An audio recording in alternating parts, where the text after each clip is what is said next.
Arrested for allegedly kidnapping a one-year-old child is set to appear in court tomorrow morning. First Alert 6's Andrew Pfeiffer joins us live in the newsroom. Andrew, what else do we know about this?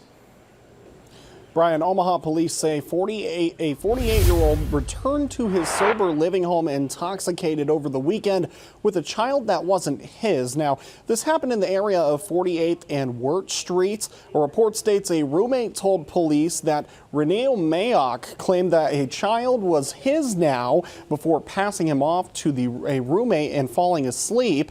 Police say the mother of the child had just reported him as abducted from the area of 12th and Cumming Streets.